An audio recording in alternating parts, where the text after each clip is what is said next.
Good evening and welcome to The Script. I'm your host, Isaac Paul. And as always, it's a pleasure to be here. So where do we begin? We have a lot to discuss tonight, but I always like to open the show with just a brief description of what The Script is. Now, what is The Script? The Script is the digital counterpart to the Tequila Tales. What is the Tequila Tales? I'm glad you asked. The Tequila Tales is a fully engaging and highly interactive discussion on love and relationships. What it is not is a panel discussion. And week after week, I am certain to make it known that that is what The Script is not, right? Or the Tequila Tales. And largely because, with panel discussions, the goal is to come in to hear other people speak, right? Is to hear either a panel of experts or a panel of influencers. But with the Tequila Tales, our motto is with love, we all have a story to tell. And so my goal has always been to get those authentic stories from the very people that attend our events. So it is a live show. We've been doing it for over 12 years. The Script is the digital counterpart to the Tequila Tales, okay? It is a collaborative effort between myself, the Tequila Tales, and blackdoctor.org. Now, what is blackdoctor.org? Blackdoctor.org is an organization that seeks to align individuals with healthcare practitioners that are people of color, right? Now, there's absolutely nothing wrong with anyone else, right? And that is not what the goal is of blackdoctor.org. But one of the things that people learn inside of this field is that there are times where individuals feel like their needs or their concerns are not always being heard appropriately because sometimes individuals may lack certain cultural understanding that someone that comes from a similar background as you may have, right? And once again, this is not saying that other doctors are not magnificent, but there are times where people seek to have a healthcare practitioner that may understand them on a more core level. And so the very foundation of blackdoctor.org is to align people with those healthcare practitioners and people of color. So we're talking not only physical health, but we're talking mental health, we're talking financial health and emotional health. And so this partnership that I've had with them over the last year and a half has been pretty fantastic. From week to week, we experiment. Some shows are a little bit more playful. There are times I'll have on certain guests because, I'm all about conversation and, sharing my unapologetic truth, right? But this particular episode is going to be a little bit different. This one's going to be more of a solo episode. And as you know, or as you can tell, we've started a little bit later. And it was largely because there's just a massive amount of things that was happening. This was actually a down week. I was not planning on going live, but because there is so much that's happening, and I know that the audience that, we've obtained, they'll not only tap in live, but oftentimes they may listen to the follow-up show. And so, because there's so much that's happening in the news and so much that's not being shared in the news, right? Which we'll get to in a moment, I felt like, it was almost my civic duty to go live today to just share some of my thoughts, right? But before I dig deep, for those of you all that are watching live, okay, we are streaming right now on multiple platforms, about 5. We are going through multiple YouTube platforms and multiple Facebook platforms. So regardless of what room you're in, you may be in a room where you are the only person, or there may be only a few people in that room. But what I want you to know is that if you make a comment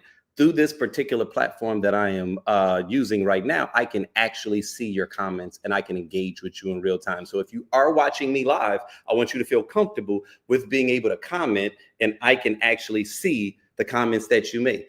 And I'm gonna be real with you because it is a little late and, I'm feeling frisky.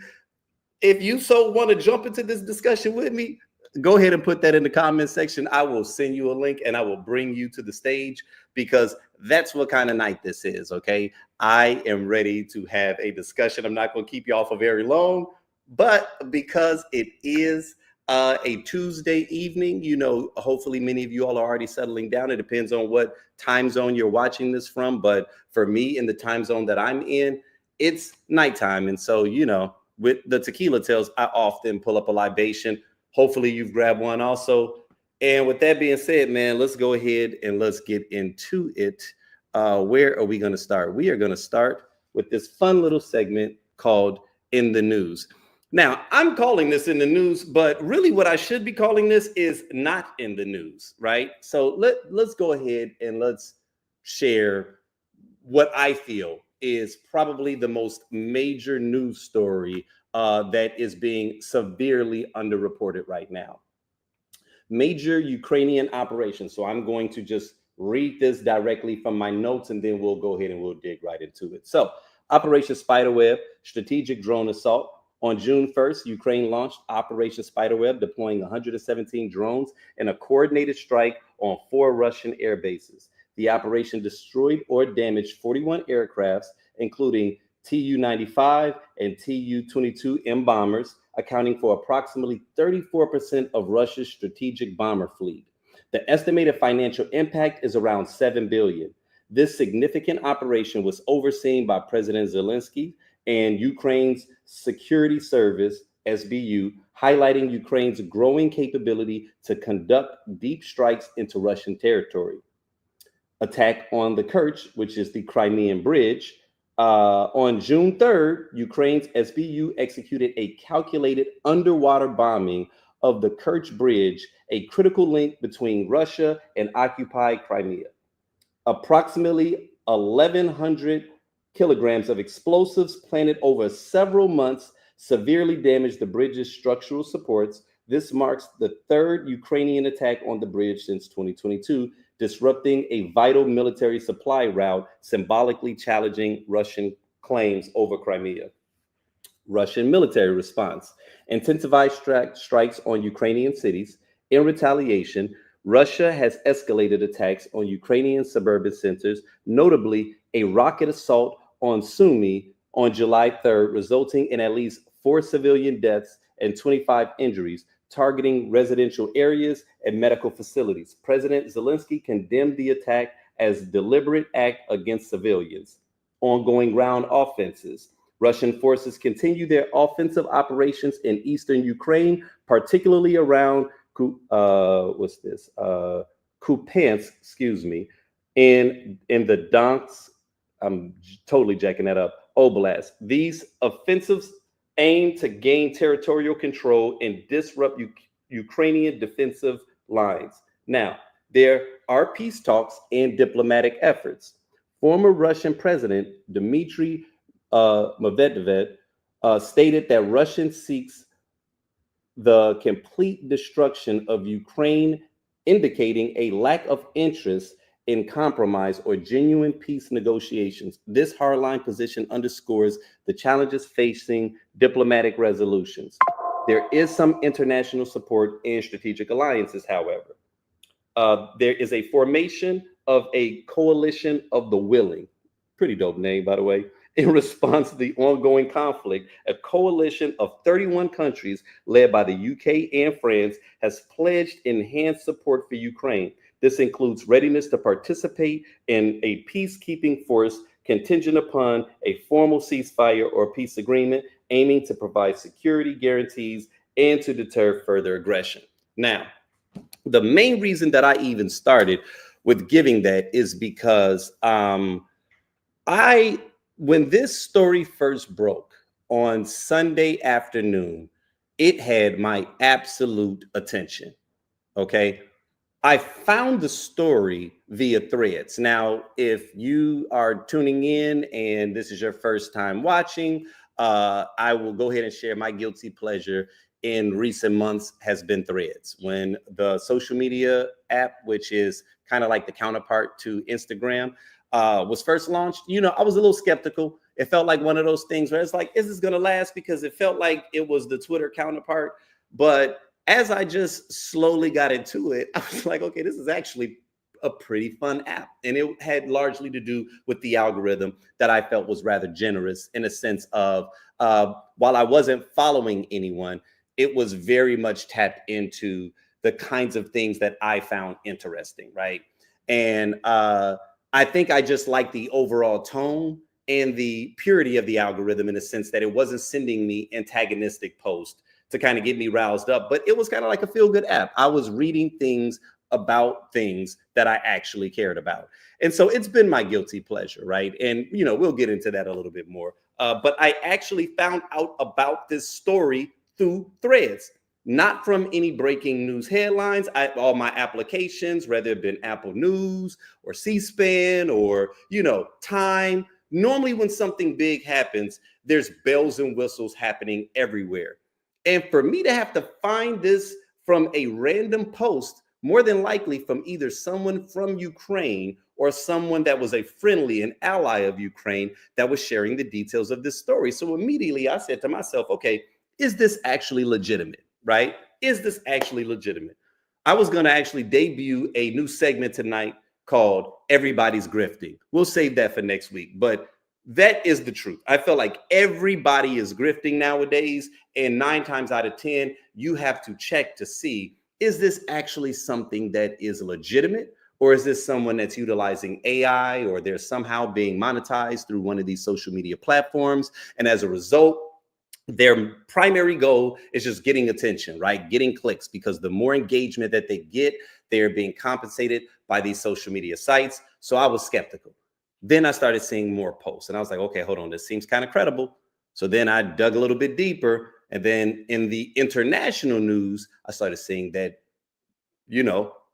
periodicals that I consider to be credible or credible-ish were reporting on it. And there was multiple international sites that were reporting on it. But I was like, okay, all right, so this is legitimate. So in the group threads, I even kind of sent it to some of the homies. And normally they're super on top of everything. So it took them a while to hit me back. And we were all like, man, this is like some 007 shit, right? Like it really felt like something that was fascinating. Okay. And, I'll go ahead and be very transparent. I am a fan of Ukraine. I love everything that I think that they are doing right now because I believe in their sovereignty as a nation. And I have been completely against what I feel has been incredibly aggressive acts on behalf of Russia in everything. Okay. So I know that right now, this current administration has been walking that back. And now all of a sudden we're supposed to be best friends with someone who a former Republican administration labeled as the axis of evil. So I'm still old school. Okay. I haven't drank the Kool-Aid. And now all of a sudden I believe that Putin is our best friend. Okay. So I'm tapped in and I'm like, oh, this is interesting. Right. So immediately I give it a couple of hours because I'm waiting to see more posts. And the only things I'm seeing are occasional posts on Threads.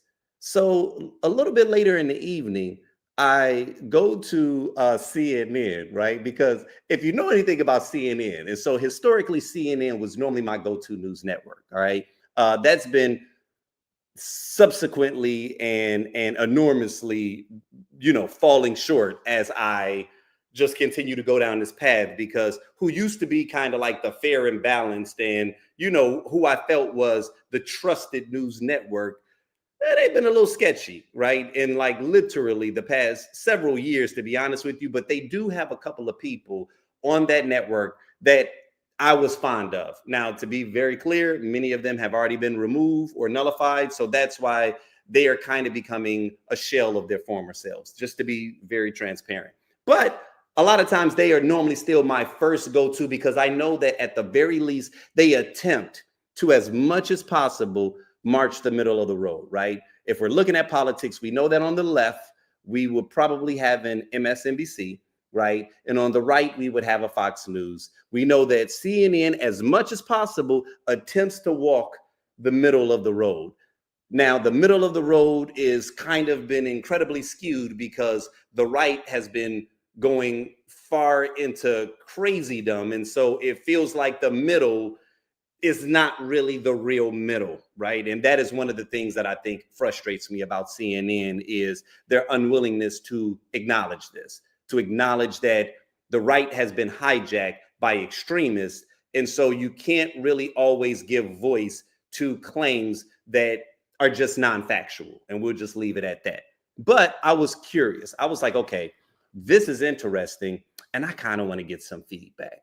I'm very interested in hearing how these pundits, a couple that I can name off the top of my head, who never have anything negative to say about Donald Trump, who always has some, heat for anything or anyone that he is adversarial about, right? So I want to see, how are they going to report this story, right? Because if we're going to do some honest reporting, there's no way that we can honestly share what happened and not reference the ridiculous exchange that occurred a few short months ago in the Oval Office between President Zelensky and President Trump and Vice President JD Vance, right?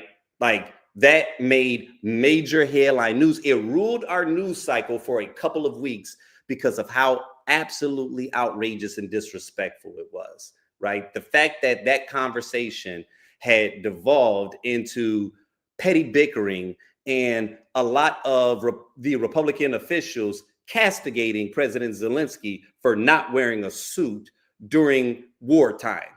The fact that he didn't tell President Trump, thank you. The fact that President Trump let him know that you're not holding any cards and that you're threatening World War III. Like, all of this stuff that was happening, I'm like, okay, there's no way that you can accurately report this story and not at the very least reference that incident that left many of us outraged, right? At just how absolutely abysmal his behavior was during that period. Okay. So now I'm anxious. I'm sitting here like, I can't wait to hear what Scott Jennings has to say about this, right? This is one of those moments where people were chilling on a Sunday. They probably all got the call.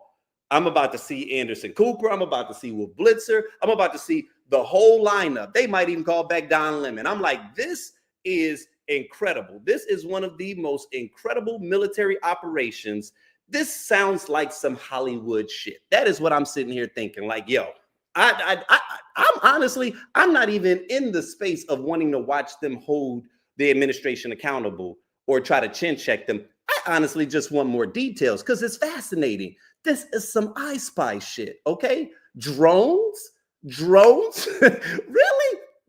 This is literally a David and Goliath style story where the person that you thought was outmanned, outgunned, right, and outclassed totally just did something that was phenomenal. So I am sitting here like, I can't wait to get the details. They probably got boots on the ground at this point. They about to be interviewing people. I know that the network of nonstop punditry, right, of panels upon panels upon panels. Don't let an election happen. You got John King with this huge IMAX ass board pushing shit to the side like he's on the Minority Report, right? Like, they literally have so many panels that they just have to have them in different locations, okay? They got a 5-man panel right here that's, got Wolf Blitzer on it. You got a 5-man panel over here that's got Anderson Cooper. Like, each one, literally panels upon panels upon panels. I can't wait to hear this. Y'all, why did they have, I'm trying to think of what the name of this show was. It was, I can't think of her name, but she used to be on that reality show or no, a Desperate Housewives, where I can't think of her name right now, but she was overseas in Europe. It's like cooking or eating overseas. And so when I saw it, in the guide, I'm thinking I'm gonna click on this, but they've already interrupted this programming because there's no way that they are filming this when this military operation just happened. This is an all hands on deck type of a moment. Nope. Clicked on the CNN and they are just business as usual. So right then is when the antenna went up and I said to myself, okay, that seems a little suspicious, but all right, it's Sunday. It's Sunday. And maybe because it's breaking on Sunday, they want to do their due diligence. They are making certain that they're gathering all the appropriate information. They are making certain that they are going to do this with the utmost professionalism. And so Monday morning, I know that this is going to lead the news stories. No, Monday morning, it was casual. They talked about it a little bit, but then they went back into their casual fluff. All right, I go back over to Threads. Okay, Threads is starting to pop a little bit, right? And so I make a post on Threads because, like I said, I am tapped into this. I'm tapped into this for so many different reasons. And it's not just because of Trump. It is because of how magnificent of a feat I think this is, considering that this is a country that is much smaller with far less resources than Russia, who is supposed to be considered a military powerhouse. How does this happen? Okay, so I'm just waiting to get feedback. And so another day passes, and that brings us to today. And I literally put on CNN and I kept it on in the background. And I kid you all not, over the course of about 4 to 5 hours, I saw maybe at most 3, 4, 5 minutes dedicated to this. Now, it's not just like this was the holdover from the first thing, but Ukraine actually did another mission today where they destroyed the bridge that I just talked about. And that's what they talked about for 3 to 4 minutes. You all, I saw stories on AI dating apps. I saw stories on the defamation suit against the My Pillow guy. I saw stories about the Elon Musk tweet and the big, beautiful bill. I'm like, okay, see, now at this point, something else is happening. Something else is happening. And I am trying to figure out, am I in a twilight zone as to why this is not top of the news and everybody is not talking about this? It feels a bit like a media blackout. And that to me is fascinating. That is fascinating. So I make a post. And I'm going to go ahead and share the post with you because I want to share some of the comments that came beyond this post. Because see, I made the post in 2 separate locations. I made the post on Facebook and then I made the post on Threads. So because they're all meta companies, many times when I make a post on Facebook, it'll automatically share over to Threads. But you know, I'm long-winded. And so when you make a post that is longer than what one post is on Threads, it will not share a long post on Threads because it has to be cut into smaller, different threads if what you're trying to share is a narrative. So I was like, you know what? I'll share it on both because Facebook is where like my friends, my family, high school and college friends are. But Threads, you know, honest to God, I really don't have a very large following on Threads because I'm just interacting. I'm being playful on Threads. I'm still learning this app, but I enjoy the engagement. So because Threads is a little bit more of a community, open community centered space, I was like, I'll just share this over there too, right? No expectations out of either one. I just wanted to share my thoughts, okay? On Facebook, I got some feedback, but we're talking 14, 15 likes or loves from people that follow me. You know, I'm expecting to be suppressed on Facebook. Meanwhile, over on Threads, upwards of 10,000 loves already, right? Over 150,000 views from just this particular thread. So now I'm noticing, okay, while my friends and my community, this may not be trending in the Black spaces just yet, over here on Threads, when I'm able to tap in and actually say, okay, yeah, I'm talking about Ukraine, something different is happening over here, right? There's no media blackout that's happening from an international perspective. So I'm going to read my post, and then I'm going to share a couple of the comments that I thought was rather fascinating. And then we'll just get into really why I think that this is something that is a lot bigger than just a news story that is being undershared, right? Or underreported, because I honestly think that this is something that's a little deeper and a little more sinister, if I'm being very transparent. But we'll go ahead and we'll get into the specifics of my post. So I said, something is off, sinister even. Over the last few days, we've witnessed one of the most efficient, precise, and powerful military operations of the last decade. And somehow it's resulted in 0 casualties. In a world addicted to spectacle and body counts, that silence is deafening. This is David versus Goliath in real time. A supposed underdog, underfunded and outgunned, is now on offense, systematically dismantling what used to be one of the world's strongest militaries. It's the stuff of movies. It's the kind of headline you'd expect to dominate news cycles. So why isn't it? The White House is dead quiet. Trump, Our rage tweeting clone truther is nowhere to be found. CNN, 5 minutes of coverage in 4 hours. But hey, at least I know AI is ruining dating apps. I know you fucking lying. This isn't oversight. It's intentional. Coordinated silence. Because no one wants to admit that they were wrong. Not the administration that mocked Zelensky. Not the pundits that treated him like a cosplay soldier. Not Trump, who bet on the wrong horse and can't afford to fold. But the real scandal is the media's complicity. This is absolutely newsworthy. And they know it. But they are following cues from a rattled White House trying to minimize the fallout. Here's the thing. You can suppress headlines, but you can't undo facts. Russia just got humiliated on a global stage, and that should terrify every system built on the illusion of dominance. Because the real danger isn't just what happened, it's the realization spreading like wildfire. You don't need limitless power to make seismic change. You just need focus, patience, and the courage to strike smart. If I were invested in control through helplessness, I want to bury that too. Now, that is my feeling about all of this, wrapped up in a pretty little bow, right? I wanted to go long-winded, but I had to keep it concise, right? Because what I'm giving you now is really, really what I want to say. This is absolutely outrageous, and it has to be a reason that more is not being said about this. 4 to 5 minutes and 5 hours, literally, go there right now. Why is this not the main headline, right? Trump can't keep his mouth quiet for 5 minutes about anything. He literally weighs in on everything, whether it be social media. We heard that he is trying to, commute the sentence of Larry Hoover.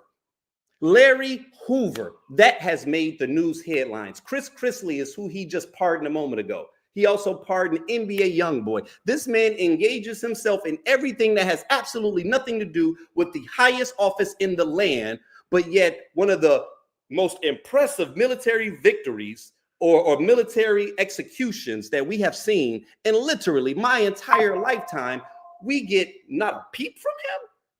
Not a peep. Y'all, this smells hella fishy. And again, I want to know you all's thoughts. If you're watching this live, I want you all to share with me, what is it that you all think is happening right now, right? Because in a moment, we're going to go into the comments of what some people as of this point have been sharing, because I know, I'm like, yo, something does not smell right. Something doesn't smell right. And the complicity between all these major news networks is astonishing. I literally was watching Abby Phillips earlier today, and they talked about, of course, the trans stuff. They talked about the big, beautiful bill. They talked about, first off, they had a lighter panel than what they normally had. So that I found to be a little bit suspicious. And there were a few moments where there was one of the pundits that said something with regards to, they talked about the renaming, Pete Hegseth wanting to rename one of the battleships and the new suggestions. Now they want to throw us, Harriet Tubman, Sojourner Truth, a couple of other black people, black and brown people, let's see if we can lead them off the scent. Let's see if we can get people talking about some other stuff, right? And so one of the pundits was making a comment basically about just the absurdity of this and how more or less really he should be focused on. And it was almost as if she wanted to say the quiet part, not even the quiet part, the incredibly loud part, even louder, but instead she deviated as if there's some other things that the president should be focused on. And I'm like, is anybody going to address the elephant in the room? The thing that is currently happening right now, I know for a fact that all of these news networks have been given orders, specifically CNN, right? Now, a couple of people have pointed out that Rachel Maddow did speak about this. Of course, I would expect her to. She one of the last real ones left, right? But outside of her, where is everybody else talking about this? This is the type of stuff that they literally live for. They live for the breaking news headlines. Seriously, about anything. I've even seen that ridiculed in times past, that every time, like you get all these bills and whistles, breaking news, breaking news. Now we finally get some breaking news and they're quiet as a mouse pissing on cotton. You've got to be kidding me. And so the conspiracy theorist in me is like, okay, something is happening. Something is happening, and they are either trying to figure out how to find the appropriate messaging. Has something happened to Trump and we just don't know about it? Is he sick? Biden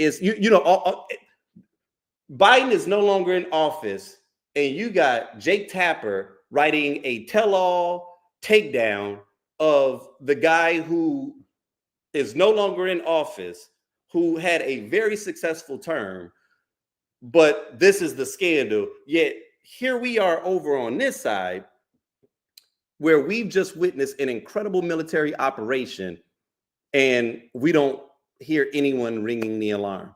No one thinks it's mildly suspicious that the guy who cannot keep his mouth shut, literally, since he has been on the public stage, has been mum's the word for the last 72 hours.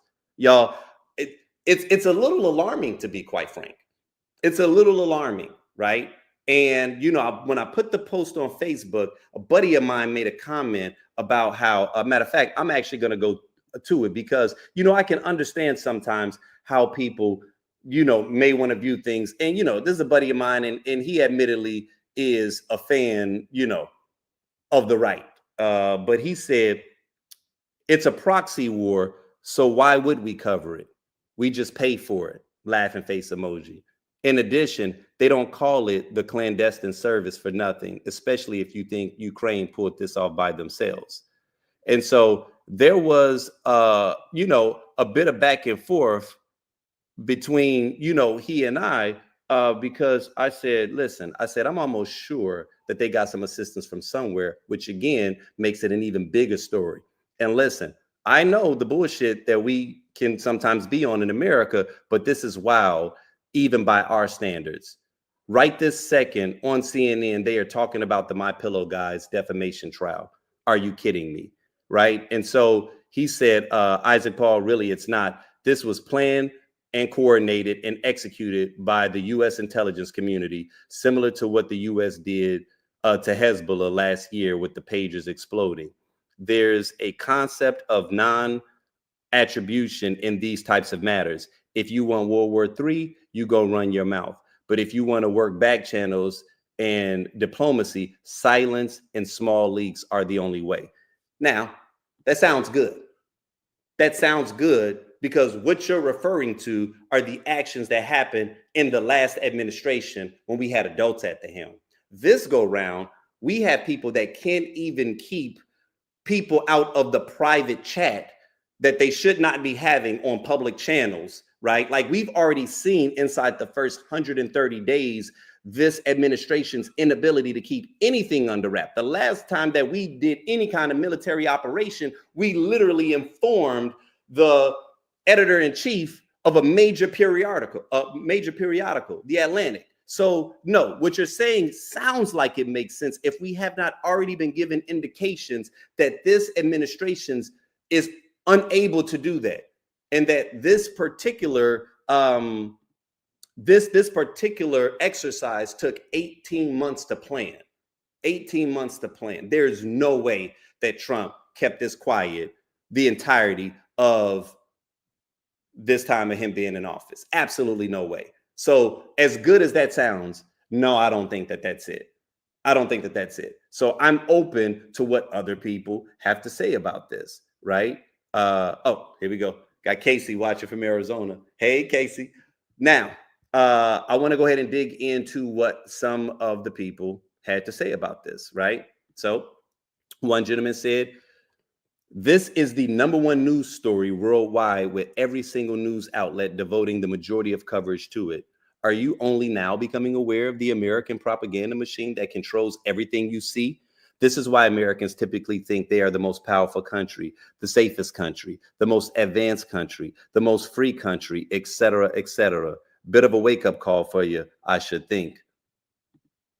Someone else said, the idiots in corporate media and the monsters in government have been operating under false assumption that Ukraine is the underdog. Ukraine has been winning this war the whole time. They knew Trump might win, and they've been fighting as if no one will ever support them and winning. Stop believing the Russian propaganda that has permeated this country. It's bullshit. Someone else said, I think everyone in the world is beginning to realize that anyone with a few $1,000s and an axe to grind can do untold damage using off-the-shelf technology. I suspect every military intelligence agency in the world is meeting nonstop to figure out how to defend against such small-scale, remote, and distributed attacks. Sadly, the U.S. has a TV personality with a private green room leading our military and other TV personalities as president leading our response. See, now we're getting into what I start to think is going on. I think on one level, there is major concern, right? And not necessarily major concern from a space of, oh man, you're going to get other people here domestically doing things because they realize that they can make stuff. It's like, nah, first off, we're already over surveillanced as it is, and it's not saying that people here can't touch you, because they obviously can. But nah, I think this is something else, right? But I do think that he was, or that last commenter was going in the right direction, in a sense of, this is surprising the shit out of this administration, that someone that they woefully underestimated is showing how gritty, how intelligent, how connected they are. And right now, this administration is frightened that they are appearing very pedestrian. They appear like they are falling asleep at the wheel. How were you all not involved in this? See, there was a point where any major military operation that was occurring like this, America had our handprints all over. You either using our intelligence, you either using our machinery, right, or our technology. We were always investing in this. That was part of America's strength. It wasn't just economic; it was military strength, right? But for something this complex to occur and to destroy 34% of their military resources, not one casualty, and they kept their mouth quiet for 18 months. Yeah. Now you got to wonder, okay, what else can they do? That's one. Two, what else do they have planned? And three, damn, we haven't been watching our six. And not necessarily that we have to guard against Ukraine, but, oh, wow, we didn't even think about this type of warfare. And so now it's all hands on deck trying to see, is the same thing going to happen to us, right? Is the same thing going to happen to us? Because while we've been more concentrating on banning trans athletes from competing, while we've been worried more about DEI, right? Our enemies and our adversaries, they are aware of the chaos that exists inside of our nation right now. And at this point, I think everybody is having an oh shit moment, right? Everybody is having this moment where they're a little hesitant to make a public statement because you guys aren't in the loop. You all weren't in this group chat.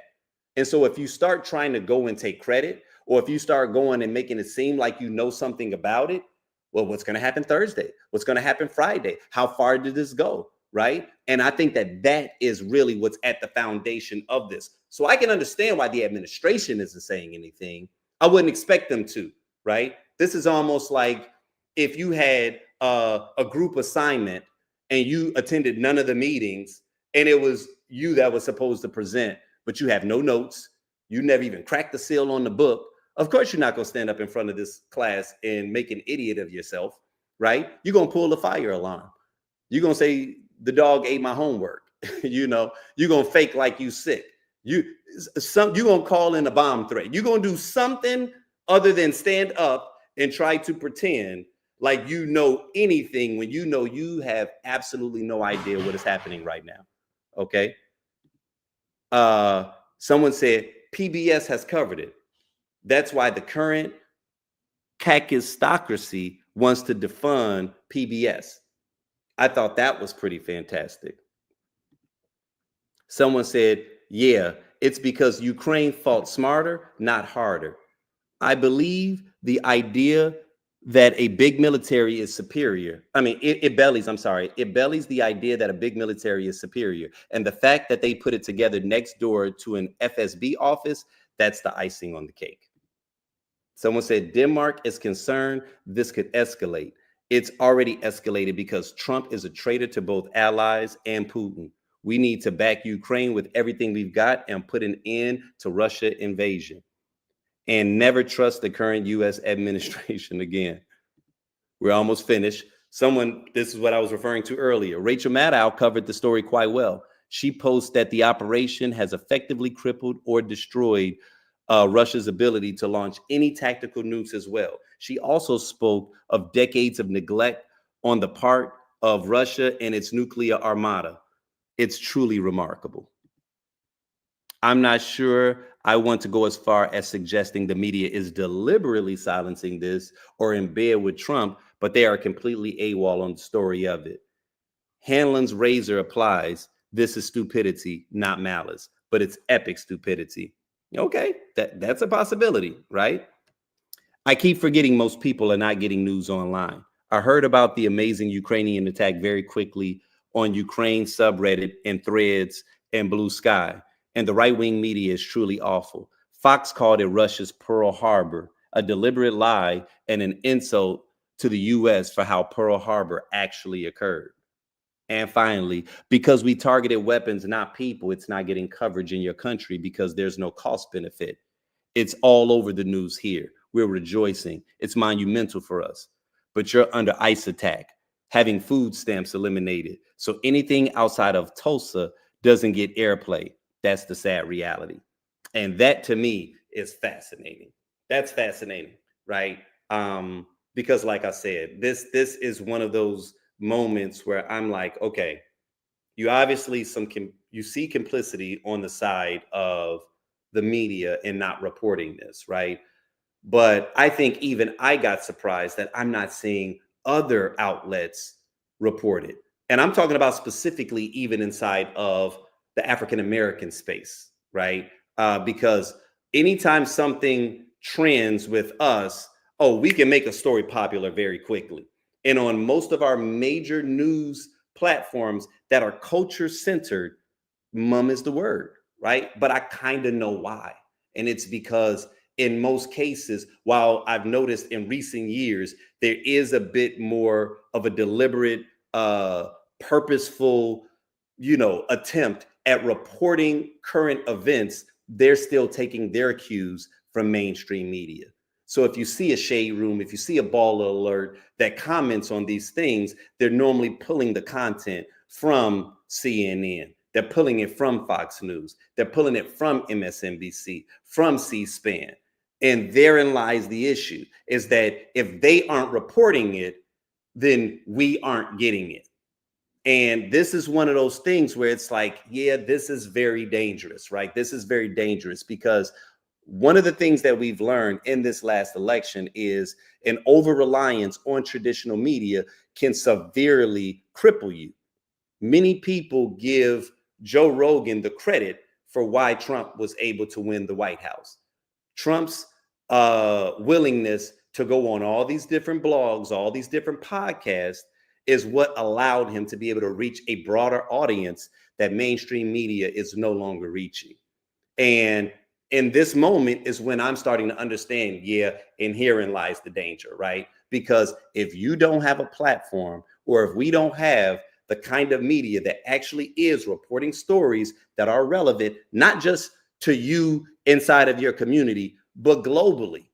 Because this is one of those situations where it's like, okay, this is too big of a thing to not act like this is not going to have some type of significant effect on our lifestyle here in America. And so I can even understand some of the comments that people were making, which is basically the arrogance that sometimes we have as Americans in believing that because it did not happen here, because it did not happen in your neighborhood, because it did not happen in your city, it's not important, right?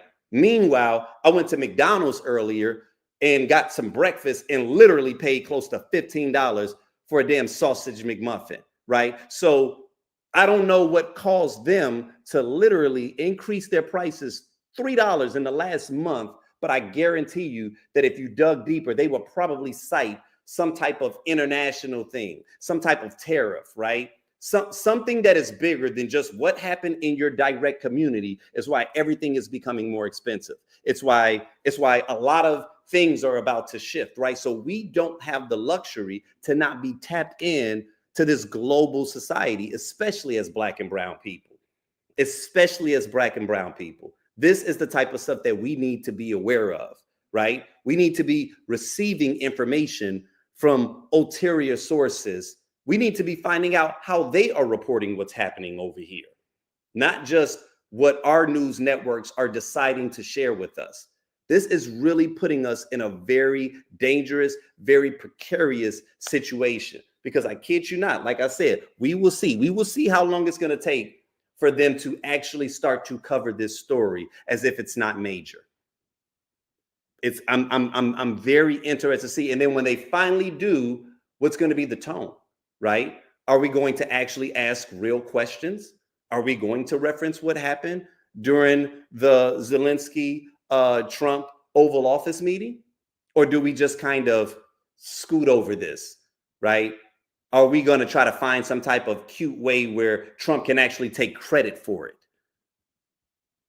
Absolutely outrageous, you guys. Absolutely outrageous. And like I said, I know I hopped on late, but listen, I send them via DM, put them in the comments thread afterwards. This is something that I want to know people's feedback on. And this is something that I'm going to remain tapped into because now what was first just like a, hey, good job, Ukraine. I'm in solidarity with them. Now the silence is more of the story for me right now personally than the story itself, because it means, okay, something else is awry.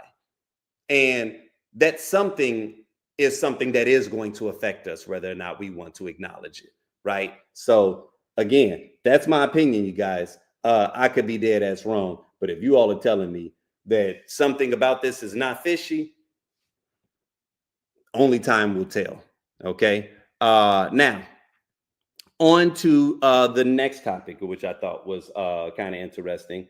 Chrisley knows how to break out of prison, apparently. Okay. So it looks like Chrisley knows best, and now he knows the right people too.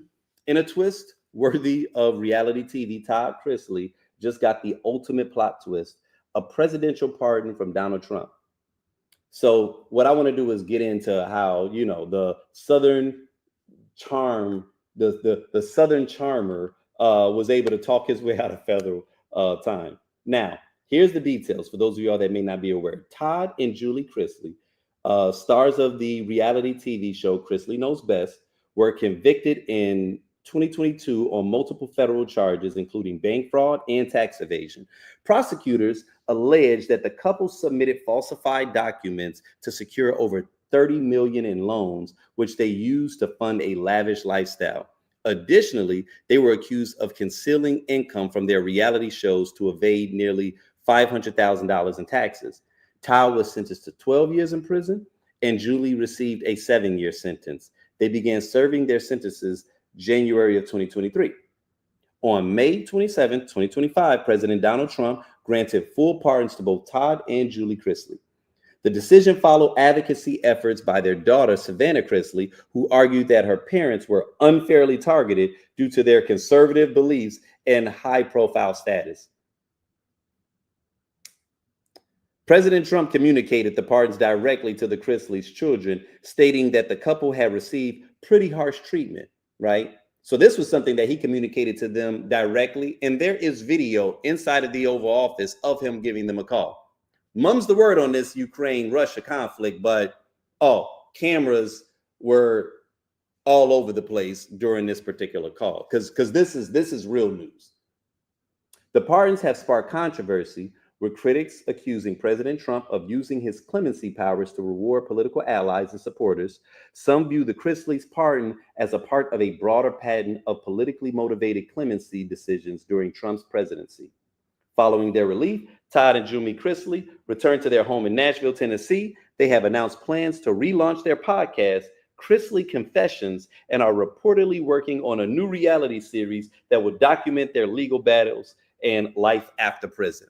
So there you have it. What's really important to America, right? So important that this was discussed in the Oval Office, okay? However, there was a plot twist that I did find to be rather fascinating, and I just want you all to see what was the first thing that Todd Chrisley said upon release when he spoke to the press. Being consumed with pride while at the same time knowing that this is a long shot because so many people are told no. And being in the prison system, anyone that says that it's a fair shake, it's not.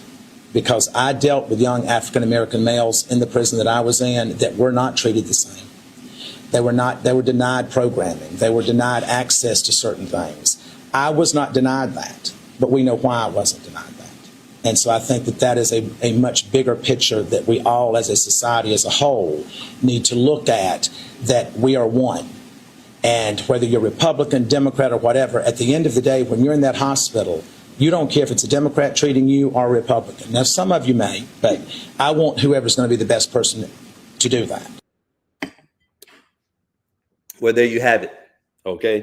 My man got released and got woke. He got released and got woke.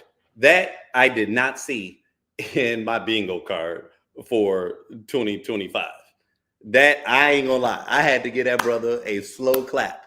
I had to give him a slow clap because while I don't necessarily think he deserved to be pardoned more so than a long list of other people that probably did crimes that were far less heinous, you know, I do have to acknowledge that, you know, there are times where you utilize your privilege in a way that has incredible value, right? And, you know, who knows if it stops there?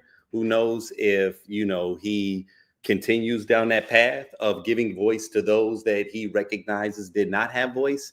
That's going to be fascinating. That's going to be very, very fascinating to see if he continues down that path and once again, just uses his voice in a way that benefits marginalized communities. You know, it's not something that I expect.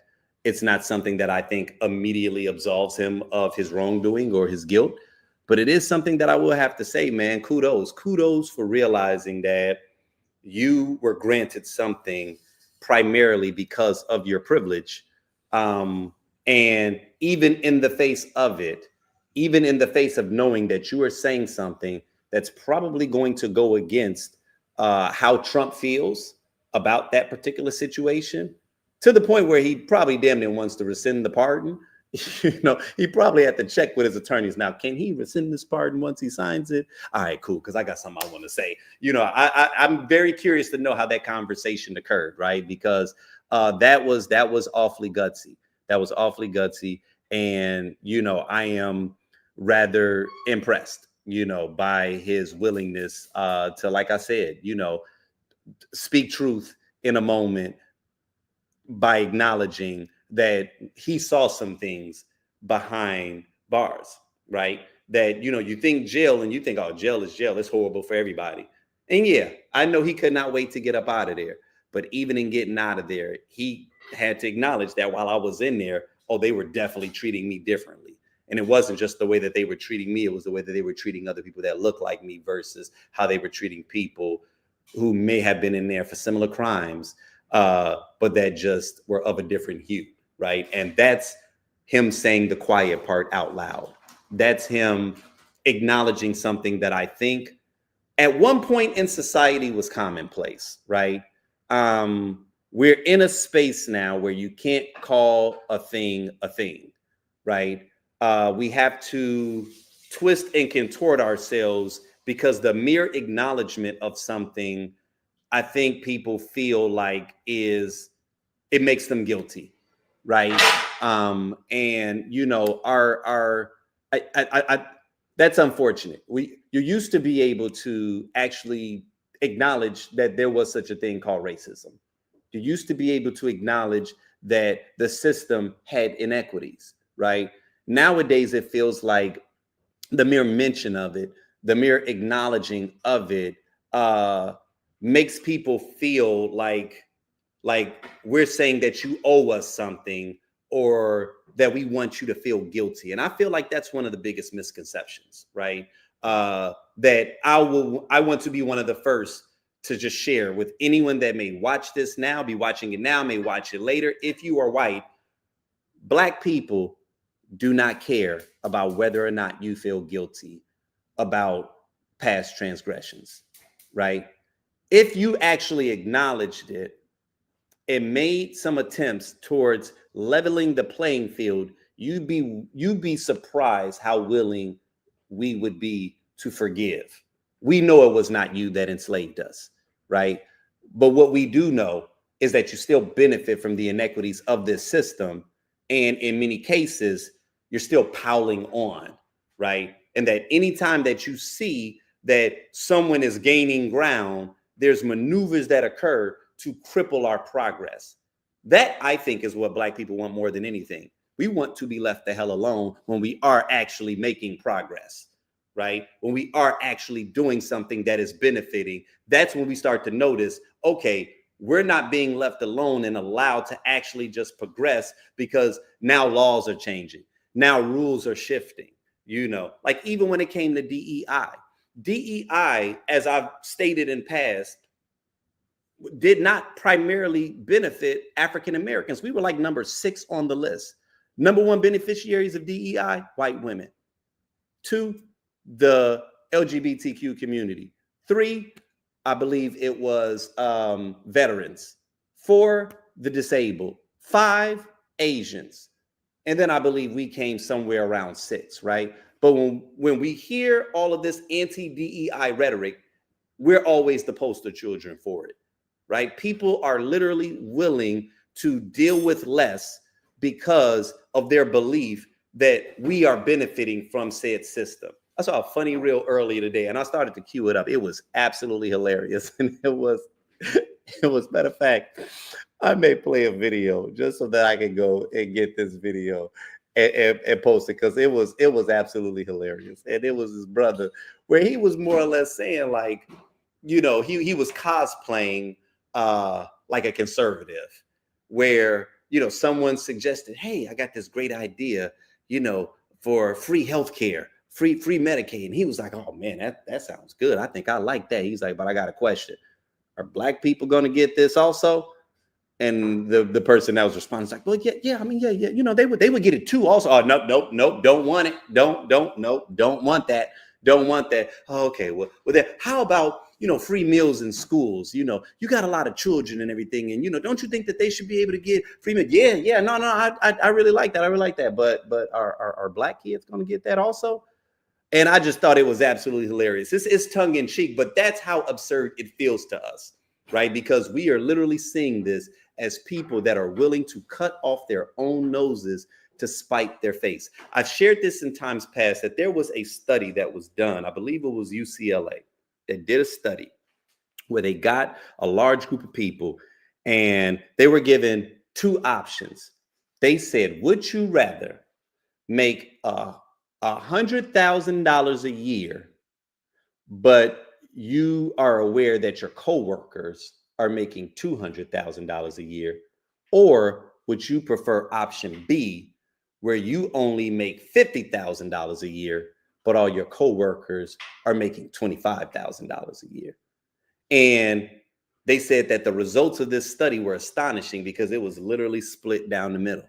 And half of the people that took this survey said that they would prefer to make $50,000 a year as long as their coworkers only made 25. And that blew my mind when I first heard this. I was like, you got to be shitting me. Are you serious? Someone would literally take half of something that they can get because they are more concerned with making more than their counterparts, right? And that, to me, in summation, is what divides us even politically, is that half of Americans view life that way. I just got to be better than you. I don't care if I'm eating shit, as long as you eating worse tasting shit, right? Like that is really what racism is built off of. That is why racism was used as a tool so that we could ignore classism. I think what was the quote? I believe it was Lyndon B. Johnson about how if you could convince even the lowest of white men that they are better than the best of black people, that they will literally give you the money out of their pocket. Yeah, that is what he was referring to in that statement. He was referring to people's willingness to deal with less, to vote and do things that are against their own self-interest, the own interests of themselves, their family, their loved ones, as long as other people are not getting it as well. And that to me is just it's such a fascinating thing to encounter and to know that while we're having these political discussions and these political debates, and many of us can't understand how some people made certain decisions, that at its foundation, that's kind of why, right? It's because some of us are trying to do our personal best and others are just trying to do better than you, right? We can all be doing shitty as long as I'm doing better than you. And I mean, I think there's a lot of debates that can be waged as it relates to how that plays out in our society, but I do think that it is crippling us right now, as a nation. But kudos to Chrisley for just at the very least acknowledging his inequity. And like I said, man, giving voice to the thing that we are all very much familiar with. Now, on to the last current events topic. We're talking about the recent developments in the Megan Thee Stallion and Tory Lanez case. Now, recently there's been emergence of new body cam footage, right? A website reportedly launched by Tory Lanez legal team released body cam footage from the night of 2020 shooting incident. In the video, Megan Thee Stallion is heard telling police officers that she wasn't shot but injured by glass. Lane's attorneys argue this supports his claim of innocence. However, Megan's legal team refutes this, emphasizing that the jury convicted Lanez based on substantial evidence, including medical records and eyewitness testimony. Meg Thee Stallion's response. Meg has publicly addressed the resurfacing of the case, expressing frustration over the continued harassment and misinformation. She emphasizes that Lanez was convicted and sentenced, urging fans and the public to respect the legal outcome. Legal action and appeals. Lanez's legal team has filed appeals claiming new evidence and witness testimonies that suggest he did not shoot Megan. Megan's attorneys have dismissed these claims, stating that the case was thoroughly adjudicated and the new allegations lack credibility. Prison incident involving Tory Lanez. While serving his 10-year sentence, Lanez was attacked in prison, sustaining multiple stab wounds. He was hospitalized and is currently in stable condition. The incident has led to increased calls from his supporters for a review of this conviction, though no official action has been taken. Now, I'd say this story on the heels of the Chrisley story because something that I saw trending over the last 24, 48 hours is their daughter. I guess maybe she is a law student. She has now taken it upon herself to speak on Tory Lanez's behalf. And remember I told you earlier in this discussion that I'm going to start a new segment called Everybody's Grifting? Yeah, that's kind of what this is. Because, ma'am, why? Why are you inserting yourself in community affairs? Okay, this has absolutely nothing to do with you. And I don't even understand it. Now, on one level, if I do recall, I think she do got a black kid, you know what I'm saying? Which means that she had a black boyfriend. So, maybe she feels very invested. Maybe her child's father is very pro-Tory. I made a post about this a couple of days ago because, I think I was just trying to figure out, when did this man become so pivotal to the community to whereas even after he is, been convicted, was found guilty and is currently serving his sentence, we keep bringing up all of this new evidence. Like, this feels Tupac-ish, okay? Where just like people did not want to accept that Tupac just passed away.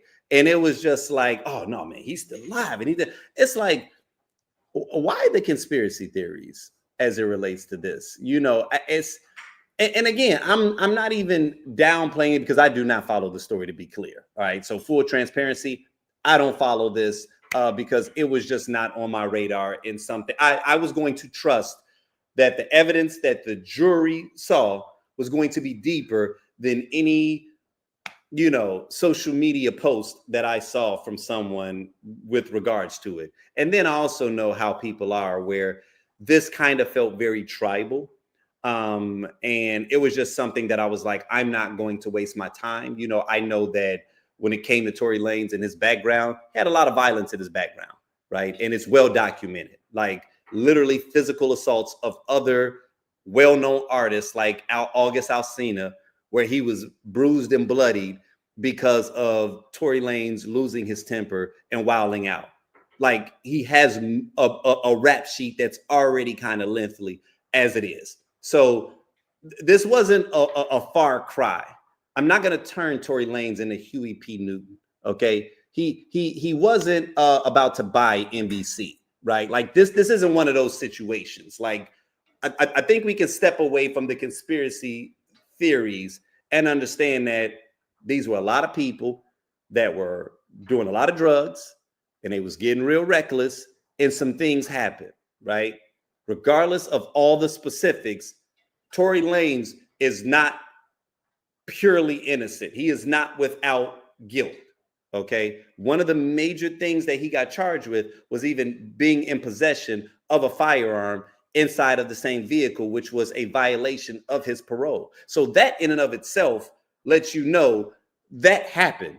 Okay. Now, once we get into all the minutia of who actually fired the shot and all that other stuff, that to me is fodder for social media. But I think I am just incredibly amazed at people's avid focus of this. Like, we let a lot of things go very easily, but I was just like, I did not know that Tory was this popular. And so, I waged the question on threads and on social media because I wanted to get some people's, feedback. And of course, you had the conspiracy theorists that was coming in, oh yeah, he was being targeted because he sold an NFT album. He made $1 million off of an album that he sold as an NFT.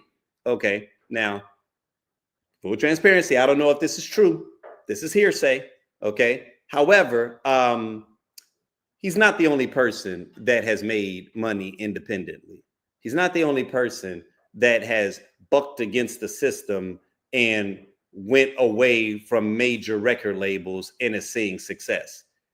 I can tell you about rappers like Immortal Technique, who is a multimillionaire who's been doing it for about 2 decades now. And if I show you some clips from recent interviews, he's far more of a target to the man if we wanted to go on some conspiracy type shit, right?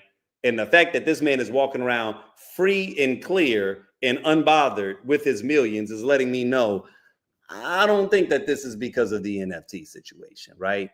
And as far as even Meg the Stallion, I mean, she's a big draw, but she ain't Beyonce. She ain't Rihanna.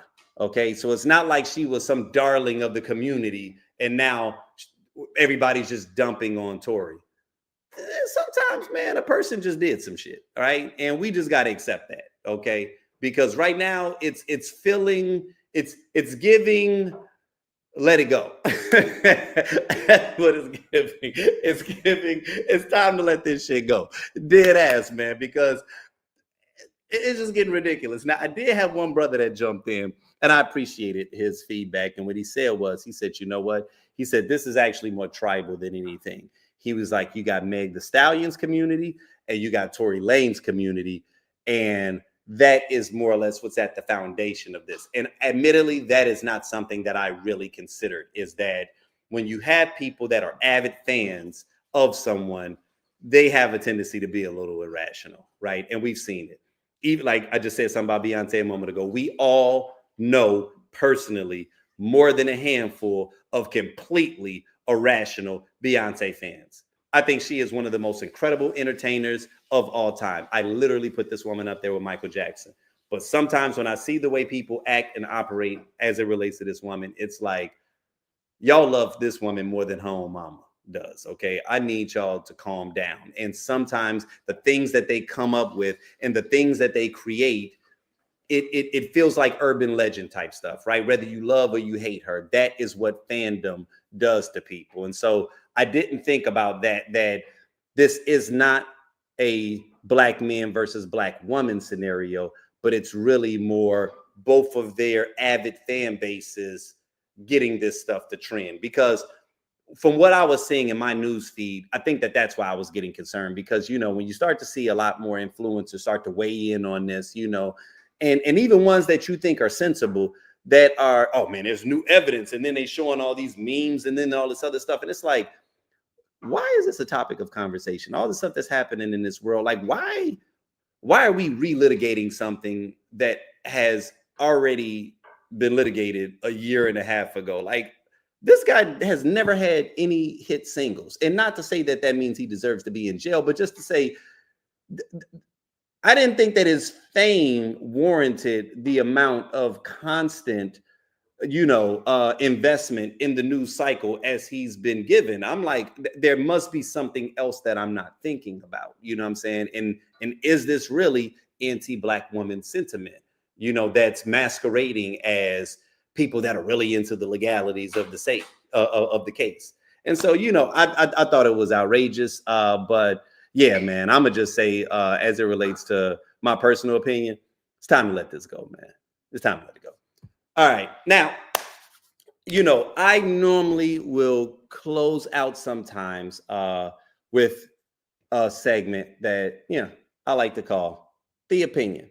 And it's where I give my opinion on something, but this is actually going to be interesting because before we jump into my opinion, we're going to do this segment that I generally will call Stay Out of the Comments. Okay, stay out of the comments, man. And listen, I don't know about y'all, but when it comes to me, the comment section seldom lets you down, man. The comment section continues to give heat, right? Like, there are times where the post is just mildly funny or mildly entertaining, but you go into that comment section and it's like, this is one of the most incredible posts that I've ever seen. I recently saw a post of a guy who was making like a pro-America song, and he was holding this guitar, and the song was absolute trash. Okay, it was one of the most horrible songs that you have ever heard. But it sounds like one of them type of songs that you might hear if you walk into a Walmart on 4th of July, right? But just the visual and the song was trash. So, and I'm trying to figure out, why is this in my news feed? You know what I'm saying? Like, normally my news feed is a little more curated than this. Anytime that happens, I go to the comment section because I know, oh no, Meta didn't send me this because they thought I would like the content. They're sending me this because they know I'm about to go in them comments, right? Oh my God, when I tell you that these comments, it is one of the best posts that I've ever seen, because the solidarity of how horrible this guy was. I mean, you had veterans that was like, thank you, sir, I now regret my service. And like, it was absolutely hilarious that everybody, it felt so kumbaya in those comments. I don't care if you were old, young, white, black, American, non-American, we all joined hands and sang in solidarity how absolutely trash this person was, right? And so, sometimes the comment section is going to give you value, but then there are other times where it's like, got to be careful, because it is going to just become a time waster, and it could be dangerous, right? So I'm gonna tell you this right now, I got dragged a little bit, right? And if you're watching this live, feel free to give me your feedback, or if you tap in later on, like I said, feel free to send me a DM and be like, no, Ike, you was dead wrong, okay? Because I saw something, I commented, right? I gave my opinion, was not attempting to be mean-spirited, but I don't know. I'll let you guys be the judge. So we will start with the post, okay? So it starts with the woman. who said, after 15 to 20 minutes of unsuccessful putting my 9-month-old to sleep, I get up to check on my 5-year-old bonus son in his room, just curled up on his bed, staring at the wall. I guess his tablet died, so he couldn't watch the show, and he didn't feel like playing. I walk into his room and I ask, "Hey, baby, are you doing okay?" He continues to lay there and said, "I miss my mom." And it hit me. Even though I was only across the hall for 15 minutes to put his brother down for bed, he was missing out on the cuddles and closeness that he was used to having 100% when he was with his mom for the last week. And when he comes back here, he has to share time, cuddles, and parents. It shifts dramatically. And though most time he loves being a big brother, some days the change hits hard. And I'll be honest, I'm sure that has to suck sometimes, because as the oldest sibling, as you try to make sure no one takes your place and you are still seen, and to go back and forth between two very different home dynamics, I could imagine can be overwhelming at times. Oh, I'm sorry, dynamics I could imagine can be overwhelming at times. My husband and I do our hardest to make him feel special, seen, and loved. But again, it's different with a sibling. And for him, it's different every week. So as I stare at his teary-eyed boy in front of me, I sit myself at the end of his bed and ask him if he'd like a hug, to which he nods and climbs on my lap so I can hold him. This is my favorite part because most things can be repaired with connection. I have an idea to bring a bunch of kids' books in my room, have us, me, baby brother, and him climb in bed and read together. And when he falls asleep, I'll carry him to his bed. He became giddy at the idea, and he gets to do bedtime and fall asleep with his baby brother. Sure enough, slowly but surely, both boys get tired and fall asleep, and both get carried and tucked into their beds. And I can't help but feel overwhelmed with how lucky I got it in life. It may not be perfect life. It may not be a perfect life, but I sure have built a damn good one. Okay. Feel good post, right? Feel good post. You know what I'm saying? It is supposed to give probably any natural, sane person the warm and cuddlies.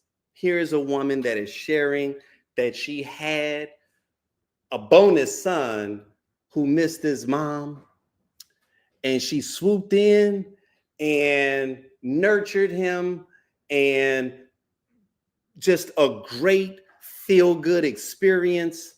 And the kid goes to sleep and all is well with the world, and it ended with a white heart. Now, I read this thread and it was one of those things where I said to myself, I don't even know why I got shot this thread. But something happened earlier that evening where I realized something about AI. So I'm going to backtrack just so I can give some context. I realized something about AI. AI, especially when you're using AI in the creation of content, it's not just helping you to edit, right? There are times, if you're not cautious, it can take liberties, right? And the liberties that it takes can seem small and inconsequential, but AI knows how the system works, right?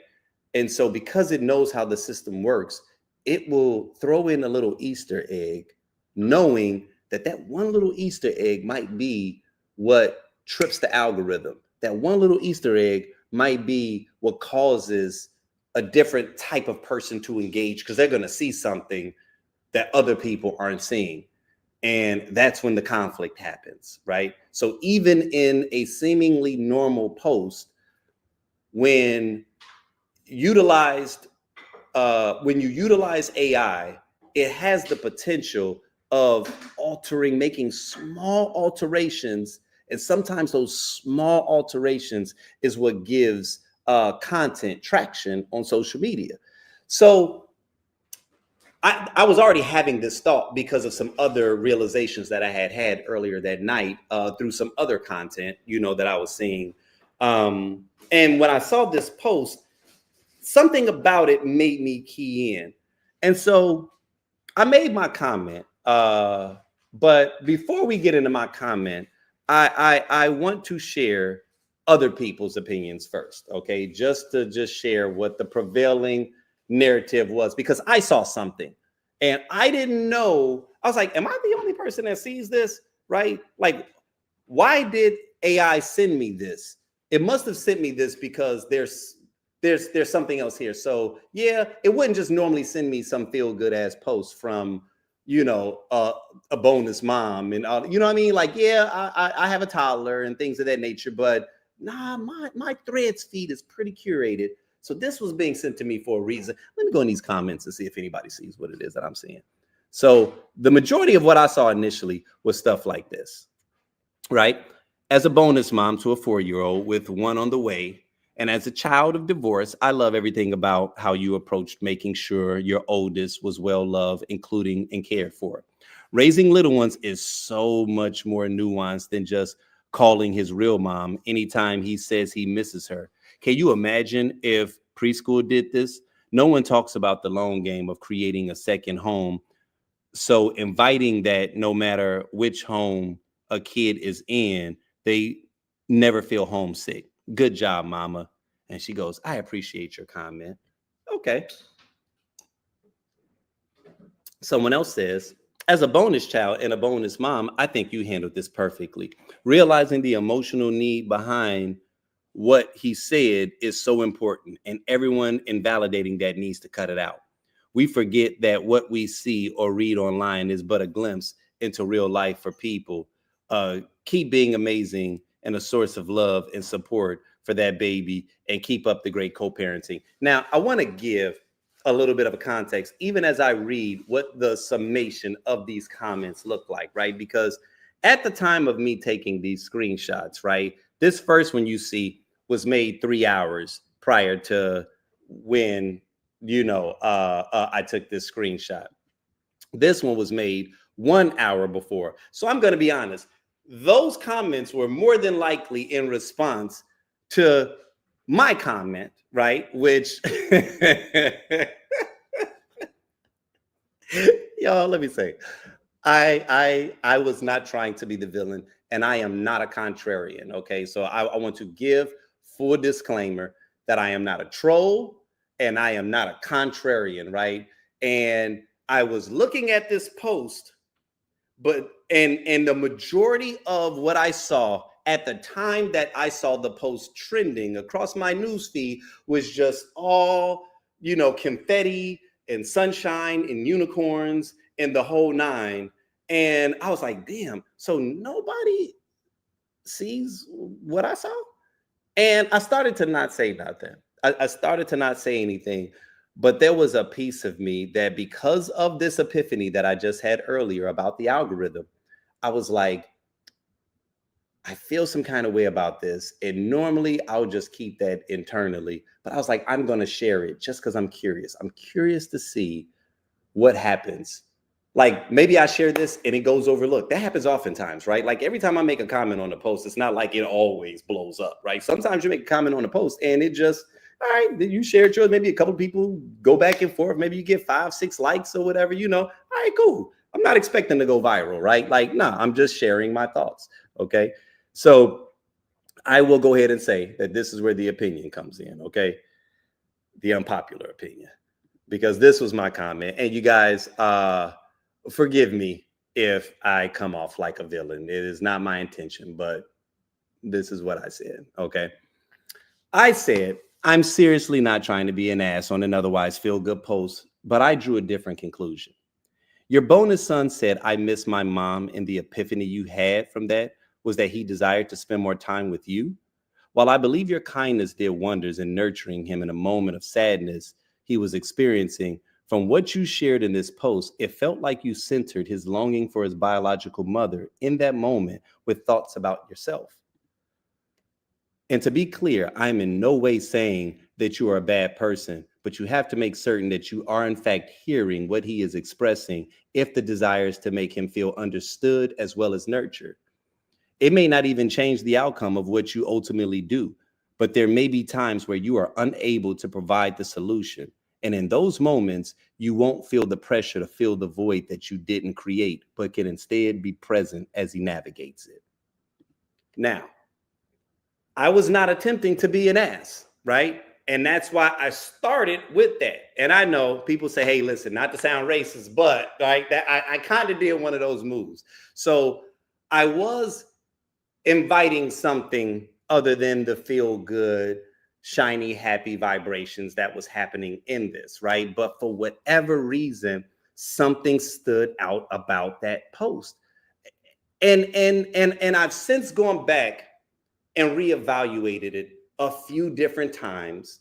Even saw, because y'all listen, when I tell you that they tapped into that post, right? And they were trying to drag me. Now, a few of them people I went back and forth with, because even now, as I am saying this, in certain people that would challenge, and of course, some people would jump and immediately go towards the jugular and just be disrespectful. But then some people really were trying to challenge me, and I will go back and forth, because even as I'm hearing what other people are saying, and I don't know if I'm viewing this wrong, I feel like ultimately what she did in that moment, she should take caution for. Right now, I made it clear that the nurturing aspect I thought was great, right? However, the first thread that she posted, the hook of this entire discussion was, I miss my mom, right? That was where she started with. She started with,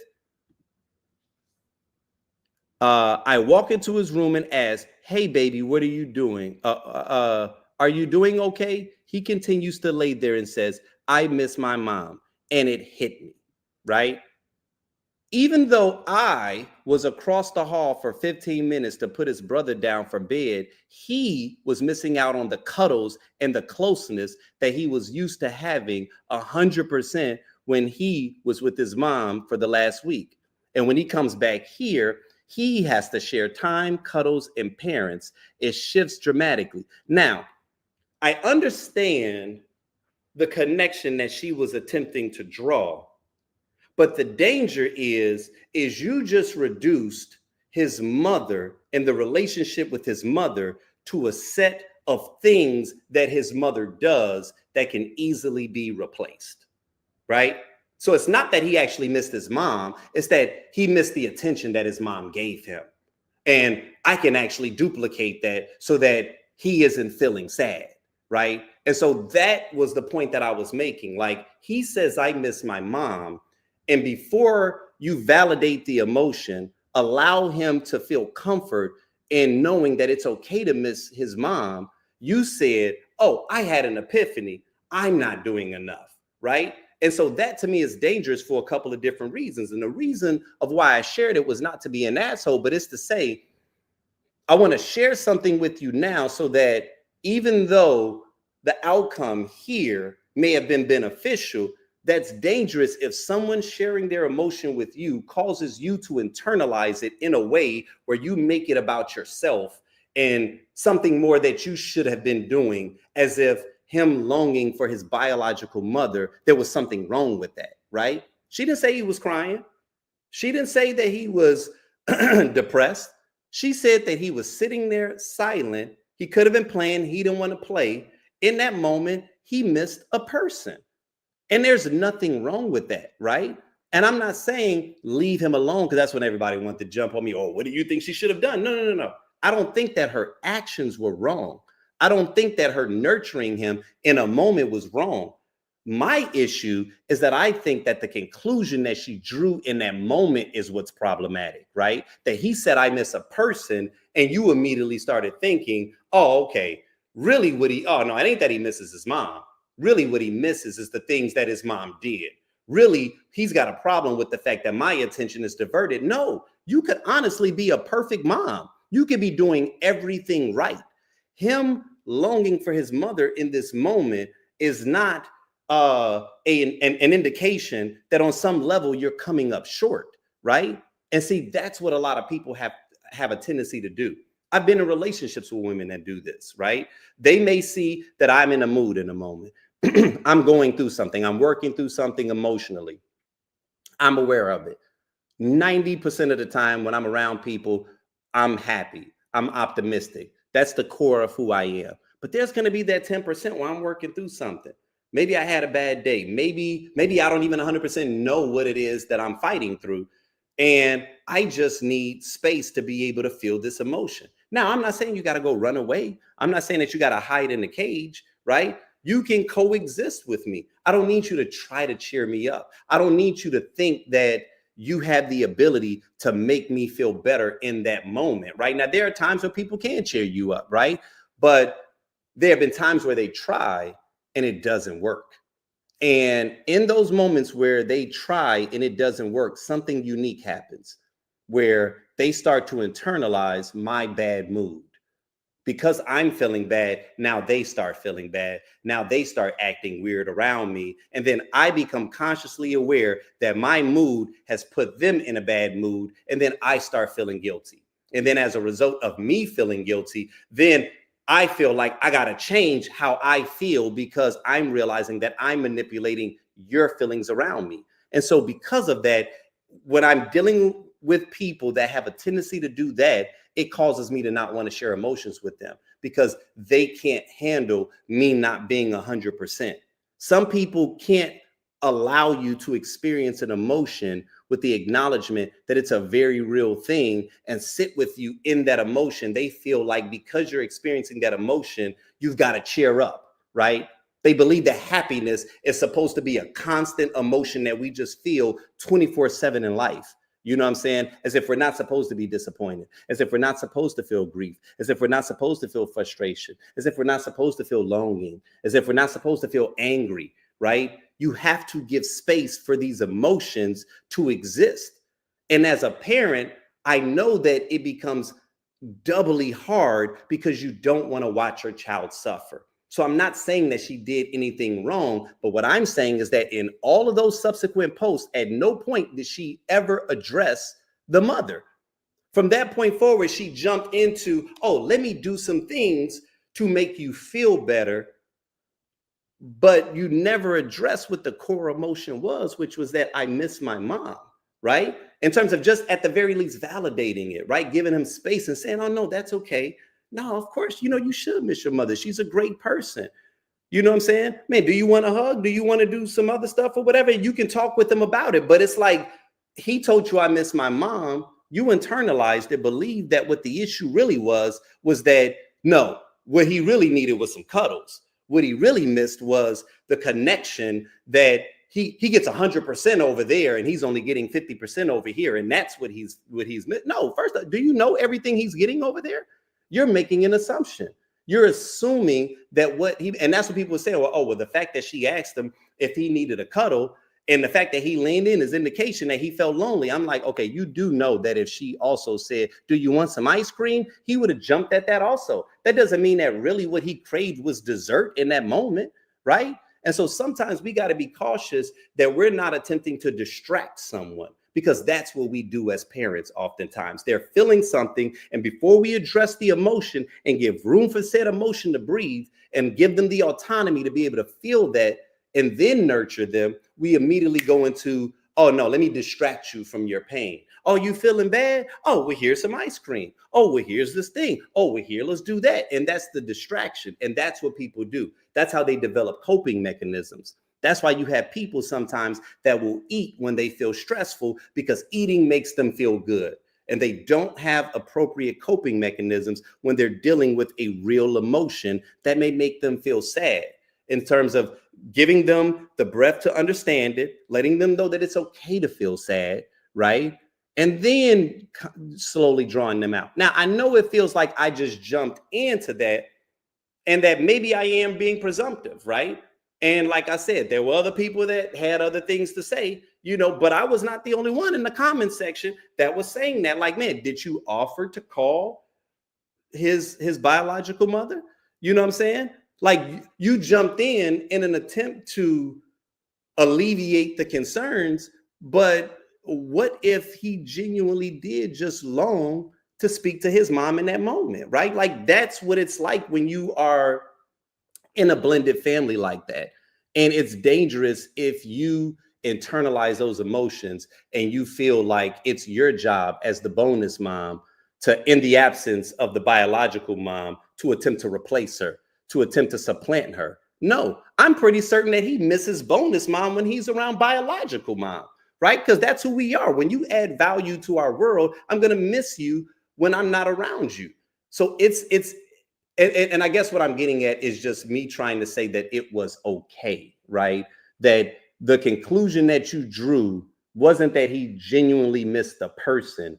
It was that he missed these set of activities, right? And like I said, I've seen that play out in multiple relationships, not just with me, but with other people, with their inability. You know, you see it all day. Like someone, let's say, is a widower, right? And he or she gets remarried and they really love this new person, but there's going to be moments where they feel grief. There's going to be moments where they miss that old spouse, right? The new spouse has to give space to allow that person to feel. You can't jump in and then automatically internalize it and say, oh, he feels this way because I'm coming up short. Oh, he doesn't love me as a wife because he's thinking about his ex-wife. No, you got to give him space to feel. And I know I'm talking about an adult versus a child, but I do think, because a lot of people try to jump in, oh, you know, it's a 5-year-old. And it's like, okay, let me tell you all something about 5-year-olds. We are constantly undermining and downplaying how complex some of their emotions actually are, right? They may not be able to articulate them very clearly, but it doesn't mean that they're not feeling them. So just because they're 5 years old doesn't mean that you downplay the complexity of what it is that they may be experiencing that they can't really give voice to. And so, yes, I do believe that the solution overall was nurturing, but my concern was did you at the very least address what he told you was what was bothering him? He didn't tell you he missed the cuddles. I could even see if he said, I'm sad. Because if he says I'm sad, then that's a broad, overarching emotion, right? I'm sad. And then you jump in and it's like, oh, okay, let me see if I can make you feel better about that. He didn't say I'm sad. He said, I miss my mom. And you said no. That means he misses cuddles. And I'm like, be careful with that. Be careful with that. Not trying to be a dick. I'm trying to say, listen, while everybody over here is congratulating you, be careful with that, right?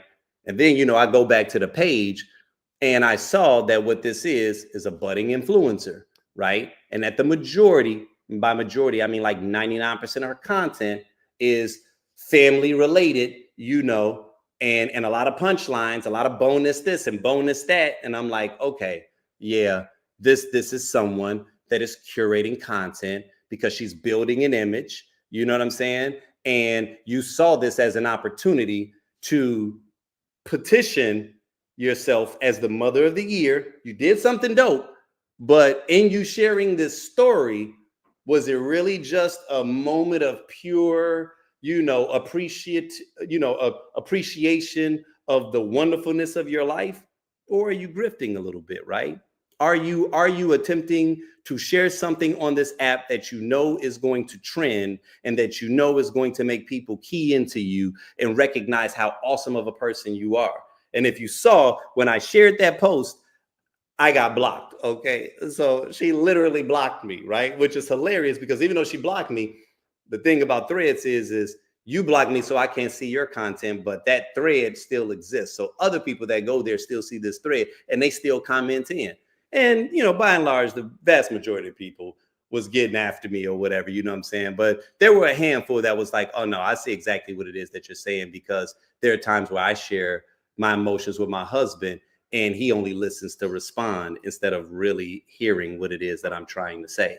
You know what I'm saying? And I was like, and that is the essence of what it is that I'm drawing, is that if she had even just made a footnote at some point that, yeah, and so then we talked about his mom and blah, blah, blah, blah, and I wanted him to feel comfortable with always coming to me with these kinds of emotions, right? Then that lets me know, okay, you're at least tapped in to what this person said, right? because I'm telling you, we all take these liberties and we all have a tendency to be presumptive when it comes to those people that we love.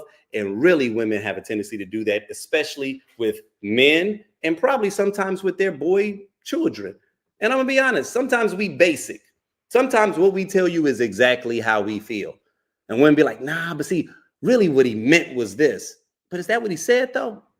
All right, it's cool to recognize that there may be a level or two deeper and acknowledge that too, but also address what they said, right? Don't ignore what they said because you're trying to satisfy what you think they mean. No, address what they said too, because sometimes it's face value. It's not always you know everything. No, this is an individual. This is his own little human. And if he's sharing something with you that says, I miss mom, and every time he does that, you hop into super mom mode because that to you is you internalizing that really on some level, you're inadequate. And that's really what you have a problem with. You have a problem with dealing with that internalized sense of inadequacy because he isn't hoisting you on a pedestal. And in that moment, he misses mom. And then you try to do something bigger. That sets a dangerous precedent, right? Because let's say it works. Let's say the flip of it. It works. Every time you do that, it works, right? Every time he comes back from seeing his mom, he gets sad. And then you hop into superwoman mode, right? Then what happens as this habit starts to evolve? Now, when he goes and hangs with mom, he ain't even really thinking about mom because he can't wait to come back home to kick it with you because he know, oh man, every time I come home, man, she roll out the red carpet. So I don't even really too much care about kicking it with mom right now because, bonus mom, she really goes above and beyond, right? This is dangerous, man. This, and it seems small, but as they say, the road to hell is paved with good intentions, right? And so again, I wasn't saying that she did bad. I was just saying, hey, be cautious because I heard someone say something specific. And from that point forward, you never again addressed it. You just told us about the things that you did to make him feel better about it, right? Which is cool in the moment. But don't think that when you finally laid him down, he didn't miss his mom still. You know what I'm saying? And again, feeling good is cool, but there are gonna be times, man, where you can't do that. There's gonna be times where you just cannot do that, right? And then what? When you cannot do that, are you willing to sit in the cut and be present, right? Without that nervousy energy of, oh, I gotta do this, or what am I doing wrong? You might actually be doing everything right. And he just feels sad in that moment. And if he feels sad in that moment, man, give him that space. You know what I'm saying? And so, that's what I was saying, man. But yeah, man, they tore me a new asshole, man. And, I thought it was funny, you know what I'm saying? Because I was just like, hey, but I will say this much, though. I hope the post go viral, though. You know what I'm saying? Because, that's the thing about threads is it'll show you how many people have viewed your thread. And, that's what it is about content, right? Like, yeah, if it's too kumbaya, the content doesn't run. You need a couple of people up in there that disagree. And then once you get the back and forth, that's what shoots it into the ecosystem, right? So, I found it to be fascinating nonetheless. But yeah, it is what it is. So yeah, like I said, man, as I round this last corner, our show is the Tequila Tales, right? So I cannot hop off without sharing a clip or two from the Tequila Tales. And this particular one that I'm queuing up, I actually found to be kind of not only just poignant, but timely considering, everything that's happening inside of the space that we're in right now. Problem with everything, and again, just my opinion, not knocking yours. The problem with everything you just said is my, right? That's the problem with a lot of the voters we have out there today. My. Does it impact me? Does it impact that? All right.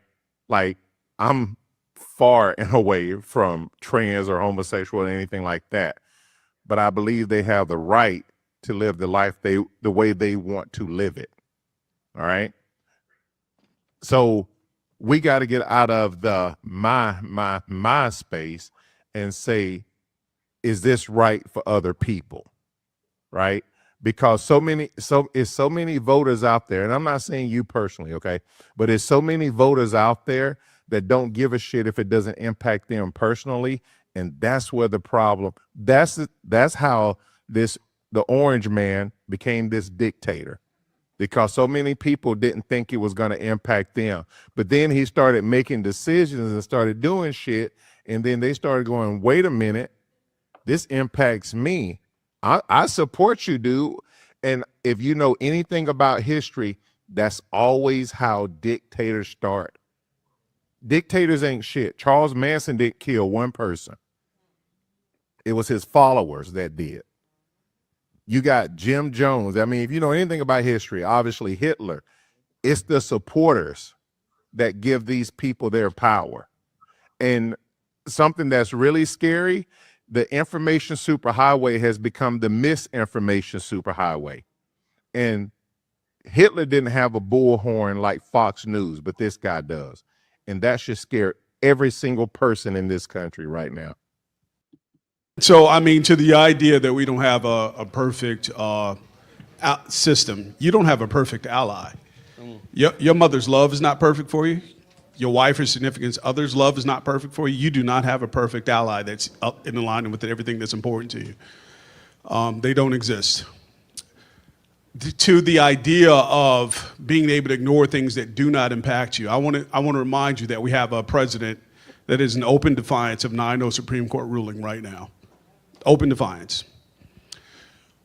I read a post earlier today, actually made one, that was speaking to, there's an ad I saw for a temporary company, maybe some of you have seen a temp agency in Louisiana, that's looking to hire farm workers to pick blueberries.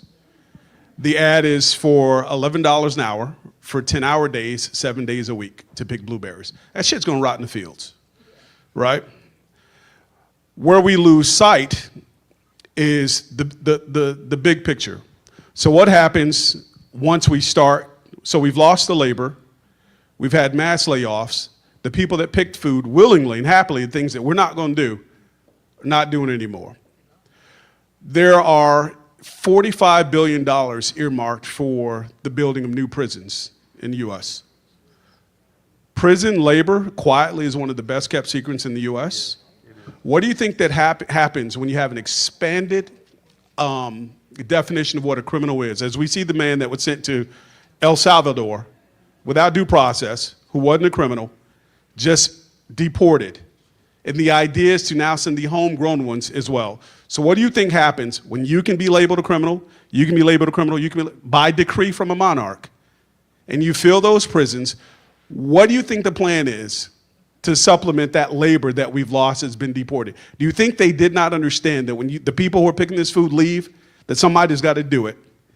And who do you think that's going to be? So you can pick and choose to be blind by it, but there's a plan that involves you, whether you want it to involve you or not. And so we get to be comfortable right now, but the people that are making your food, that are growing your food, that are picking your food, when they leave, you're not going to starve. And what will happen is people will be forced to choose between what's ethical and moral and eating. And they'll turn a blind eye to your ass being put in prison to go out and pick that food for 37 cents an hour. So.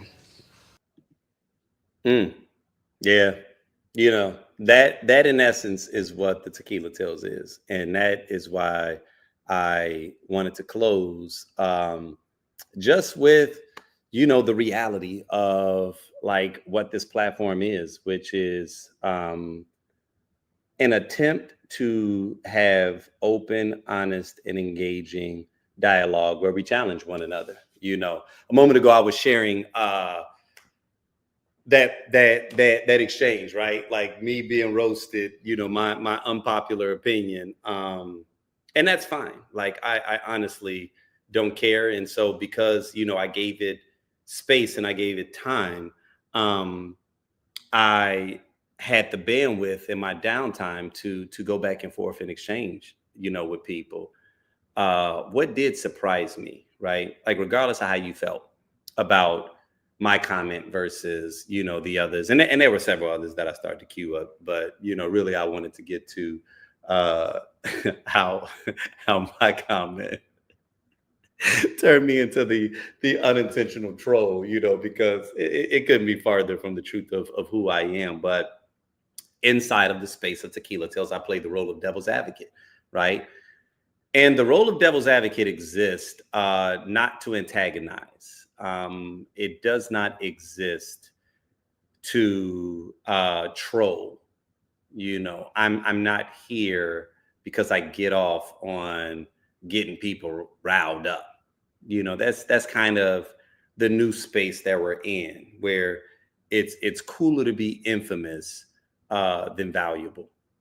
And that's never been the purpose of the devil's advocate moniker.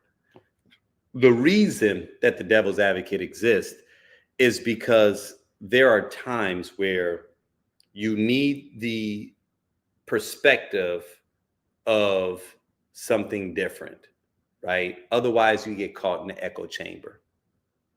There are times where you need feedback. As human beings, man, we cannot grow without feedback. One of my best friends wisely, would always share and stress that to me.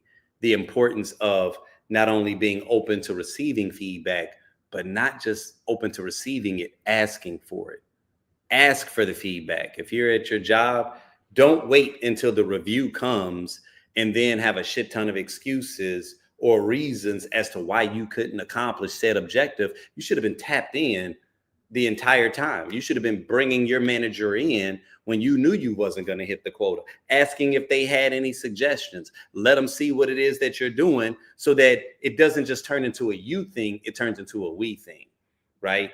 And that's what we have a tendency to do sometimes, is we have a tendency to put the horse blinders on and believe that we know everything. And we don't have the capacity to get chin checked on occasion and to grow. That to me is one of my strongest gifts. And my wife will tell you that, right? Because the fact that I can sit up here and I can talk and I can carry this show for 2 hours just sharing my thoughts and opinions, it's pretty damn clear that I can be rather opinionated, right? I'm playfully the know-it-all. However, when someone says something, I am listening. And if your thought surpasses mine, if your logic beats my logic, I will literally turn on a dime. I've done it several times. I look forward to those times. There are times where someone says something, I'm knee deep into an argument, and they'll say some shit that's profound, and I'll be like, oh, wow, I did not think of that. Okay, oh, wow. And then I get excited, okay? Not because I'm so invested in being right, but because I'm invested in finding the truth. I'm invested in knowing what really is the best, right? But in order to do that, we have to be able to debate in good faith with one another. You have to be able to acknowledge that this person isn't the enemy. They just view shit differently, right? And then be willing to sit up and have a substantive discourse where at the very least you can understand where the other person is coming from. You don't have to agree. I got two pet peeves that anyone that's close to me, that loves me, should know. And if they don't know, I repeat it ad nauseum. I do not like to be taken for granted, and I do not like to be misunderstood. And I don't like to be taken for granted because I'm always doing things in an attempt to add value to people's world. So the only way that I can balance that out is to ensure that I'm not dealing with people that don't recognize the value that I'm adding. I'm not even saying I need all your praise, but I live by a quote in the Bible that says, to never cast your pearls amongst the swine, which to me means never give something of value to someone or something that's not going to appreciate it. Because at that point, you're literally just throwing it away, right? And I'd rather just do my own thing than to be trying to add value to you if you're not going to actually see the value. But then the other thing is I don't like to be misunderstood. And so as a result, I go through a painstaking process of making certain that I understand you, because you got to seek first to understand before you're understood. So I actually want to know where it is that you're coming from, because then we can actually have a conversation. Then we can actually have substantive communication, because I may not agree with you, but if I understand you, then I can respect you. right? And I think that that's kind of what frustrates me a little bit about this new space that we're in politically is a lot of people are grifting. A lot of people are full of shit.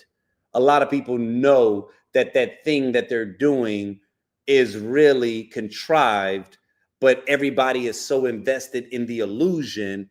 They're so invested in you believing that they are something that they are not, that they don't really take the time to let you inside and to be understood, because they don't even understand themselves, right? They lying to themselves. So how am I going to understand you if you don't understand yourself, right? But I'm not that person. I actually like to know how people feel. I actually want to know how you feel, because that's going to make you more of a three-dimensional character to me. That to me is how we can get to this next space. And what that exchange showed me was, like I said, I know I started it with not trying to be an ass on an otherwise feel good post, right? I know that sounds like, hey, not trying to be racist, but I'm acknowledging that it's a feel good post. I'm acknowledging that I'm not attempting to be an ass. However, I view this differently. So if what you wanted was a cheering section right now, I'm sorry, you probably shouldn't have put it on the social media page, right? Because you're making this open for other people's thoughts and opinions. And in this moment, I see something that may not have been a problem there, but I know your type. I know it ad nauseum. I kid you not. I can literally off the top of my head name like 10 people that are either connected to me or loosely connected to me that make those exact same type of self-aggrandizing posts. But then I start to get hidden knowledge about the reality of where their world is, and it's far and a ways away from the image that they were projecting, right? And I'm not saying that that's who she is, but when I saw something and I decided to speak up, because I could have just bit my tongue, right? And sometimes, yeah, maybe you should, but that's not what the internet is. The internet isn't intended to be one big cheering section, especially if the thing that you're doing potentially could use some feedback, right? Are you willing to accept the feedback, especially if it's told inside the right spirit? I wasn't talking shit about you. I didn't call you names. I wasn't castigating you. But some of the replies immediately jump at the jugular. Though immediately people jumped at me and was like, yo, I got it. I can't believe, sometimes you just need to shut up and really you are an ass and blah. And it's just like, okay. I literally saw a post earlier today where a gentleman was talking about, and I thought his response was chef's kiss. It was some hip hop related shit. So this may lose you guys if you're not familiar, but Pusha T, right, who is a former member of the Clips, and he was a part of Kanye West's Good Music. He was the VP. He's actually the one that wrote that da da da da da. I'm loving it.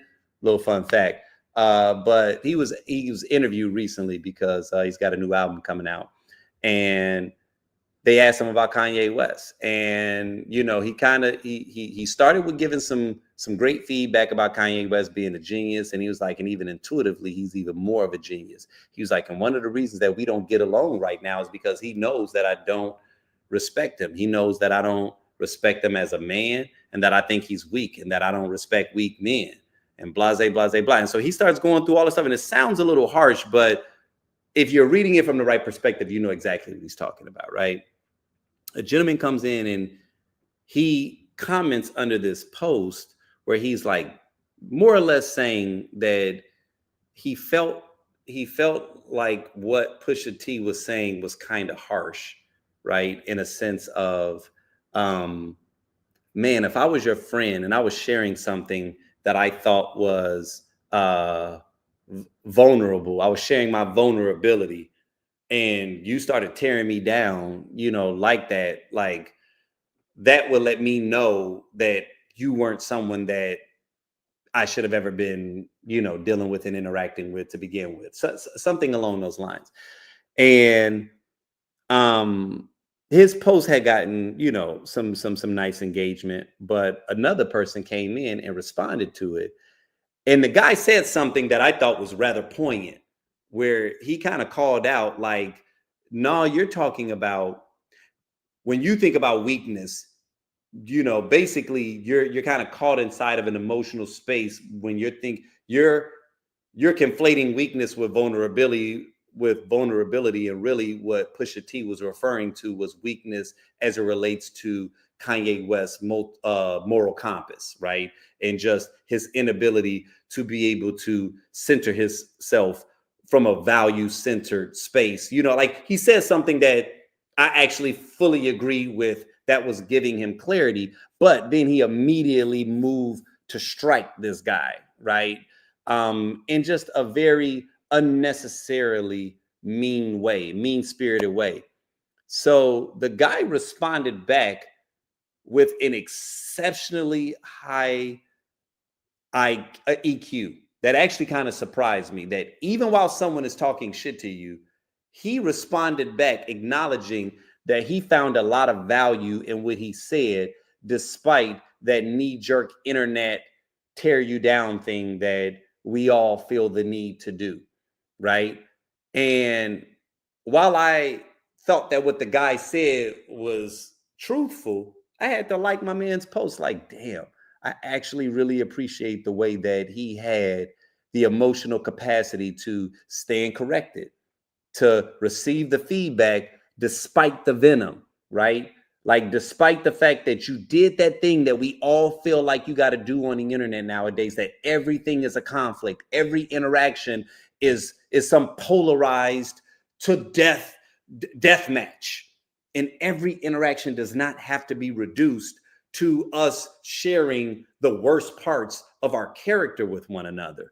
You know what I mean? And the internet has turned us into that, and it is literally eroding society. And we have to figure out how to move past it. And it's vital. It's vital because if we cannot receive feedback, then that means we can't grow. That means that you plateau, right? And the feedback doesn't always come dressed in pillows and rainbows and unicorns and jelly beans. Sometimes it's a little more direct. Sometimes you were intending to make a beautiful feel-good post and someone is challenging the action that you took, right? And not to say you're a shitty mom, but just to say, make certain you're not missing the mark, right? And feel free to ignore it. Maybe I'm completely off, right? But for everybody to automatically feel like the fact that I see this situation differently, regardless of whether or not I responded respectfully, lets me know, man, that, like I said, we're in a very weird space for society. But just as an individual, if you're watching this, if you listen to this later on, don't be that person, right? Because if you are that person, then you become that person that can't nobody tell you shit. And I promise you, that individual does not grow. Plain blank period.